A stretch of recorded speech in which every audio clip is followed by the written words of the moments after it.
Welcome, everybody, to a Delco Nerd Network Hot Take. Ladies and gentlemen, if you haven't seen a hot take before, well, it's where a few friends get in a basement. We like to give our thoughts, give our opinions on a TV show, a movie, or a game. Today, it's going to be a movie, and that movie is Borderlands. Here to discuss, as always, the triple threat, Chris Trio. Gooch, I'm ready to travel to Borderlands. Yep, we're on Pandora, and I don't think we're having the greatest of times. Sadly not. Yeah, not a great movie, folks. Stick to the review. Don't have to go out to see this. Yeah. But Trio, let's talk about it in depth. What did you think about Borderlands? An utterly forgetful film. Yeah. That just, I don't know. Nothing stood out to me, really. I thought there were maybe a couple cool visuals here and there in the action. The dialogue was all over the place for me. I think some of the delivery was, I think people were genuinely just trying to do the best what they have. Kind of blows me away that Kate Blanchett is in this movie, to be honest. It's kind of blows me away. Half the cast is in this movie. I mean, that's another thing we can get into off the bat. Like, the cast just feels so miscast all over the place. I think Tina is fine for what you need in a tiny Tina. I think Tiny Tina, like you were just saying with the dialogue, Borderlands cringe dialogue does not transfer to the film or to a movie well at all. No. When she says badonkadonks, which are like missiles in like or bombs, and I'm like, that didn't sound like, you have no context for what that would be. Like, you would assume maybe a badonkadonk is a butt. Yeah, that's what. Yeah, exactly. Like, you would not assume that it's just a bomb. Like, you don't have the context. Like, all of Tina's like goofy lines like just did not land at all. Like, almost none of the humor did. Most of the, even Claptrap, not good. I don't think Jack Black really. I think he did what he could. I don't think. I think everyone did what they could. Yeah. He made me chuckle once or twice. That was it. Right. Yeah. I think the casting just seemed like totally missed cast. Maybe besides Jamie Lee Curtis as Tannis, I think that kind of worked. Even though again, I think there's a bunch of age issues in this movie. Kate Blanchett. You mean Olderlands? Yeah, Kate Blanchett is way too old to be playing Lilith. Like, and for the first time ever, I'm looking at Kate Blanchett. I'm like, you look so old, because like, Lilith is funny, not man. like an older character. Absolutely not. Yeah, I mean all these. But Tannis isn't older, but her being older works. Kevin Hart as Roland just doesn't seem right at all. Not at all. He should be bigger. He's not bad. I think they he's make a fine short joke in the first 10 minutes of the movie. Like, do we really need to do that? Well, I feel like you almost have to, because he is so short, and Roland is like, he's supposed to be this big fucking army man. Kevin Hart's probably gone to therapy because of all those short jokes, you know? I mean, he's very short.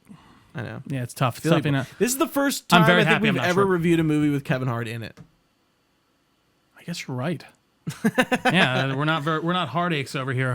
Even though he's a Philly guy. Yeah, that's true. I think he's all right in this enough, I guess. I told you this before we even started the podcast. I'm like, this movie kind of just washed over me. Like, we saw it. The story is so kind of like, I thought it was going to be about finding the vault, which it is by the end. But it, like, at the beginning, you're on this weird random planet that just looks like not like no one's living on it, but like it looks like they like just set it up. And it looks like somebody watched or played an hour of Borderlands, Googled the plots of the 3 games, cherry picked some ideas, and went with it. Because it's like, why Tiny Tina? Why not? Like, I think it would like if I was making the first game into a movie, I think it'd be interesting to like.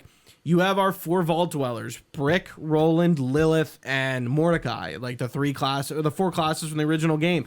And they're going after the vault, and they're kind of like competing with each other, and sort of like, you know, they have like a rivalry, and maybe they come together at the end and they find the vault. And I think that would have been like a fun, like, you know, action movie. But instead we're like, here's like having Atlas, who is, you know, not like that in the games. The head of Atlas Corp being the villain didn't work. That actor kind of sucked. And having this plot that like Tina is like this, or she's thought to be like some clone of like Iridian blood, and she's special. Atlas seems to be trying to make the daughter of Iridia or whatever the fuck. Right, is this thing. prophecy. And then Lilith is obviously that from the beginning. And it's like, and I even said halfway through, like, she's a siren. Where's her siren? Oh, here they're the siren powers. She's the daughter of Iridia. She's Firehawk. They brought that in from Borderlands 2 and 3. That thing, but it just seemed like so odd the way they went about it and stuff. I will say, I did not like. I do think a lot of people are miscast in this, and I think Kate Blanchett is fine. I don't think she looks that old to me at all in this, honestly. Like, I think Jamie Lee Curtis, obviously, because she looks way older to me. But yeah, you should be. I'm trying to think of who I would even put in that right now. Like what age range? Like even if you do get It's like anyone. anyone else, like someone in the age range, not Millie Alcock, but like that age range, like someone in there that you need to For Lilith. Lilith? Yeah, No, I mean, like mid. I say like mid to 20s late to 30s. 30s, Yeah, yeah. like mid to late 20s. She's like 24, I think. Maybe I'm wrong, but anywho, you should definitely go younger.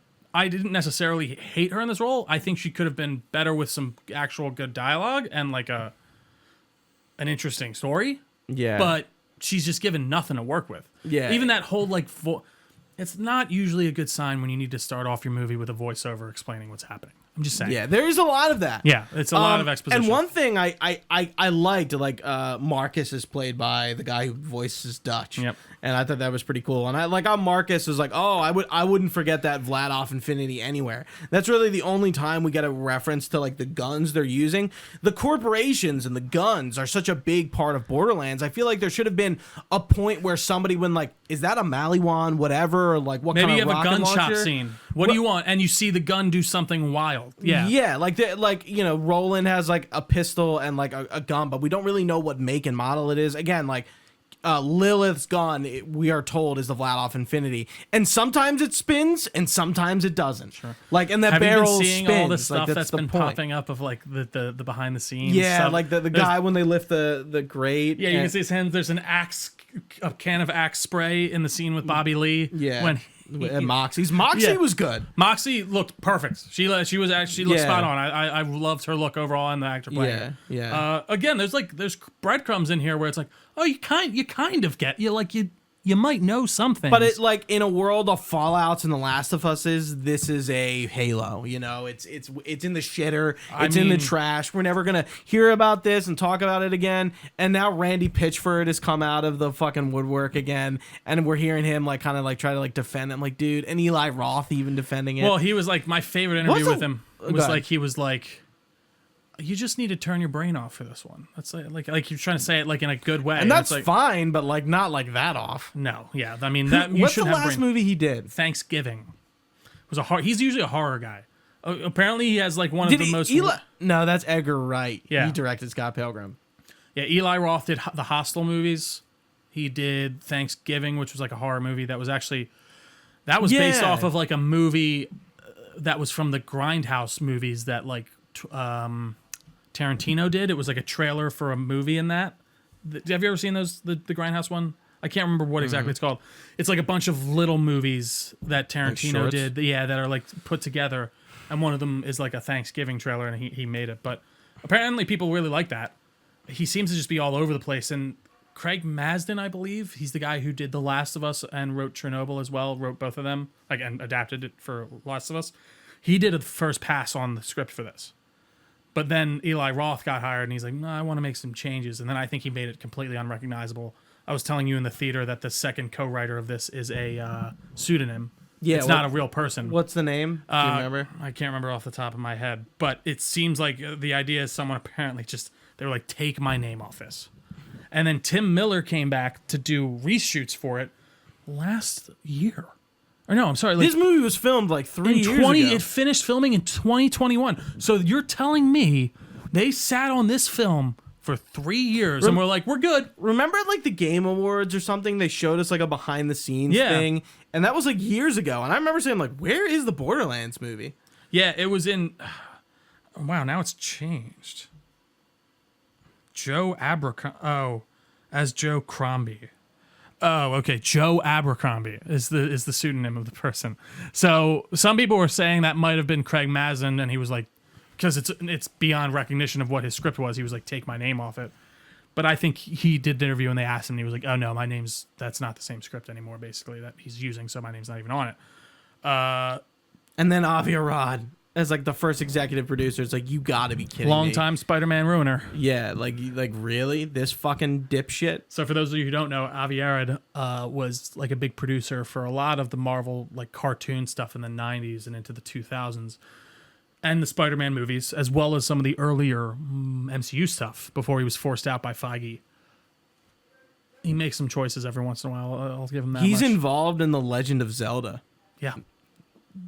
live action. I think they're doing. Yep. Like that's trouble. He's a bit scattershot. I'm not gonna say he hasn't like helped bring in things that are like fine, but like, yeah. And you know what's worse? He knows Kojima. I'm like, no. Kojima associates with him. Maybe think about your heroes, Gooch. But yeah, man, like, yeah, I feel like when we get to the DNNs, this movie may be in like the bad. It'll be a long forgotten memory. Yeah, you know, it's like I will say, I wish it was a bit more. It's not total shit. I wish it was more offensively bad. Like it was like it's pretty bad. It's not 0% on Rotten Tomatoes. In fact, I think Madam Web is a worse movie than this. The narrative and the story is cohesive. It makes sense. It's just not great. You're gonna make me choose this, Gooch. Between Madam Web and Borderlands? Yeah. Fuck yeah. I think I had more fun with Madam Web. Yeah, because we were going crazy in that theater. Like Borderlands just felt kind of boring. And then also the story, I think it did kind of make sense, but like... Did you really think Madam Web was entertaining? In a bad way, maybe. Yes, that's what I'm saying. Like, I think I was more entertained with the insanity that was Madam Web than, like, the boringness that is this. The generic. Yeah. If that makes any... Like, do I think that this is probably a more well-made movie, technically? Yeah. Maybe. Yes. Maybe. But I didn't notice there were some like I don't think the effects were super bad, and to be honest, there weren't any axe cans in the shot in Madam Web. I will say that. I'm just saying. Like I don't know. I think that there's an argument to be made. Krieg was really underused as a character too, and again, like why bring the DLC character from Borderlands 2 in? Like why Krieg? Out of all people to bring in, why him? And I mean, listen, we're not Borderland heads here. I will say that. So, I guess, I shouldn't speak for you. I don't love Borderlands. I feel like Borderlands has really gone to the wayside for me. But I think as everyone else, I think Borderlands 3 was pretty poorly received. Yeah. It's like I think like that humor and its style of writing like is just kind of doesn't hold up and is not getting any better. I think Borderlands as a series just kind of needs to go away. Or reinvent itself heavily. Right, yeah. I agree. I don't really know how they do that by just... Like, I don't think Tiny Tina's, like, the Bunkers and Badasses game, like, the D&D thing, that didn't do well, I don't think. It was critically received pretty well, though, wasn't it? I thought it, like, actually... Did it? I'm pretty confident, but I might be wrong. Yeah, I don't know, man. It's an interesting kind of series. This was a movie when I remember when they announced, I was like, no, we're doing Borderlands. What was the last video game movie we got? Can't be Assassin's Creed. Oh, no. It was...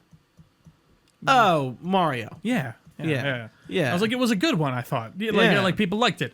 I do think being an animated movie gives it a bit of a leg up in some respects. For sure, yeah. And I don't think this could have been animated. I think doing in live action is fine. And we don't need to like explain like skags or anything like that. I think like seeing the monsters as we do is fine. But I think like they don't like capture the zaniness. And I don't think this movie is zany enough of Borderlands at all. I feel like it tries to be zany, but it's just... in like a cringe way. Yeah. And I hate saying cringe. No, but I do get what you mean. I think that's the way to put it. It is cringe to a degree.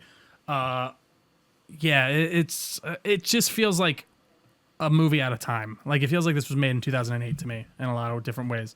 And then just kind of put in a vault and taken out again.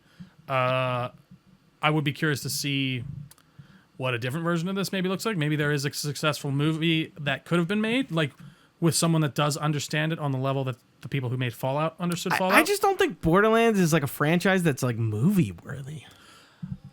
Right. You know? I don't know if I would have said Fallout was a TV worthy show though. Because I was on the fence. I disagree. I don't know. It's hard. Because like I feel like I was super on the I feel like a lot of people. You're on the fence before you see it. It's like okay, it's a Fallout show. Like, what does that mean? Could they do like an Elder Scrolls show or movie? I would say yeah, but I would have trouble envisioning what that would be. Absolutely. I think that there is a much more concrete movie idea in Borderlands than Fallout. Do we know any other video game projects on the horizon? Oh, like the Division movie. Right. The show, whatever that was. That's a thing that I'm like, where the fuck would you go with that? The Horizon Zero Dawn show has been put. It's not in active development anymore. I don't know if it's. But no, canceled. the Division was a great example of like, how do you turn the Division into a movie? It's just Black Hawk Down. Like I think like it's just some like action film. It's like, an action. Which It's is a military kind of action what film. Borderlands is. And I don't even think like the action scenes are really all that great at all. There's some okay stuff here every once in a while, but there is a lot of like Game of Thrones, Battle of the not Battle of the Bastards, the one where like Roland's getting overwhelmed by a ton of people and then he's alive. Oh, the fact that you even compared it to Game of Thrones, I think is like disrespectful. I mean, that last season is disrespectful. We don't need to talk about the last season, but we're not talking. Battle of Bastards is not the last season. I didn't know that. I didn't mean to say. I was saying that. That's why I said not Battle of the Bastards. I meant the one in the last season that everyone hates. But yeah, again, just like things that don't make it. What is it? The one that you can't see. Yeah, I know what you're talking about. That shit last season. The Battle of Winterfell. The Battle of Winterfell. Yeah. Borderlands, Game of Thrones. No. I gave you an easy one with Madam Web. Now you're really pulling some strings. But yeah, I think I liked Madam Web better, Gooch. Oh, god damn it. Yeah, I think I did. But see, you like it for a different reason. It's Correct. not the same reason. Right, yeah, exactly. But I had way more fun with it than this, for sure. Yeah. Our theater was, it was funny. We got my buddy Kyle Cagle, who I played Borderlands with, so we were like, we got to see this together. He came in with me and we sat down. We were the first ones in the theater and we were not Gooch early, but we were like enough, to the point where like we got down, we sat down like 5 minutes before the previews and like a couple comes in and the guy's like, you guys ready for this? And he's like making jokes at us. And I'm like, yeah, man, I'm fucking ready for this. And he was like with his like girlfriend and like Kathy was going to come. And was it the two people in front of us? Yeah. There was guys behind us that I think left. Really? Yeah. Like I saw them get up and not come back. Really? Yeah, it was like mid-movie. Yeah, I think there were two black guys behind us. I heard them talking. And then they left. Like, Borderlands. Like, it wasn't a packed theater by any means. There were people in there, but like not enough. There were probably like the similar amount of people in our Madam Web thing. Besides, actually, there was a guy doing some weird thing in the left corner. Did you see that? What's up with these bad movies? We bring out the weirdos. And the threat of being shot up. Yeah. There was a guy like clicking like a light. I'm like, what's fuck is going on? Oh, no. So that was a security guard. He was just watching the show. He was watching the movie. He had his light on. It was his light. Because I looked over and I saw he had like a radio. Oh, I couldn't see him. I think he was just like a security guard. Classic Regal. Classic. What else is there to say, man? We're definitely not going to get a sequel to this. It made $8 million. $8 million opening weekend with a $120 million budget. This is a flop and a half. I would say mid-tier flick. Low-tier flick. I don't think it's like, again, it's not Madam Web. It's not a total piece of shit. It's not a 0 on Rotten Tomatoes. I have to say that. I will say they're here for me, Madam Web and Borderlands. They're just right equal. Like I just did not. And again, I do. You're right. I don't like it because it's a good Madam Web because it's a better movie. I like it because it's just so fucking wild. Whereas like Borderlands just feels just like generic and like not understood. Like it just feels boring. Yeah, I don't know. It's generic. I think that's like its main issue is it's just generic bland. Madam Web gets so bad that it becomes fun to me. Right. Like that's like, and that's what I didn't want. And I even said that going in. I was like, man, I hope Borderlands isn't just kind of boring, and it mostly was just boring to me. Yeah. Like I don't know, for an hour and 40 movie, God, it felt like 2.5. And it's funny, like when you compare it to like something like Assassin's Creed, I think we both like pretty much enjoyed that. We'll rewatch it at some point. What, Assassin's Creed the movie? Yeah, very boring. There's some parts of that but I it's like I don't think I don't remember, but I don't remember that movie being like bad, but like it is like pretty much like forgotten. I think I think overall that is like it's just a slow. And in terms of like in the movie boring, genre where we have Super Mario and Sonic, like I don't think those are definitely not forgotten films. I mean, dude, I would love to see someone tackle Assassin's Creed that like really understands it in the way they understood Fallout, because I think there is movie material. Yeah, in that series. I really think this is a byproduct of Randy Pitchford being him and being like thinking his shit doesn't stink. I also think Eli Roth is just such an odd choice. Like, I don't know. It's just weird. Yeah, it's like, why make a Borderlands this movie? Like predominantly horror director that is just making a zany first-person shooter into there's no horror. Like you can't even call like the Caustic Caverns part horror. And which you don't need it necessarily. Like it just feels like an odd choice to me. I don't know, Gooch. Anything else on the Borderlands film? let's get out of here. I'll play us out here. Yeah, let's get the fuck out of here. Well, thank you all if you've been watching with us live on twitch.tv/Delco Nerd Network. We really appreciate your time. You can find this podcast, anywhere podcasts are found. Just search Delco Nerd Network on your service of choice. We have a Facebook page, Discord channel. All that good stuff will be linked down below the podcast here for you. You can find us on Facebook as well, at our Facebook page, like I said, but we are on all the social medias as well, at Delco Nerds on basically everything. You can find all this information on our website, delconerdnetwork.com, as well as email us your comments, questions, or concerns to delconerds@gmail.com. We're happy to get back to you. But for Gooch, I've been Trio. Thanks for watching, guys. Stay nerdy, and we will see you next time.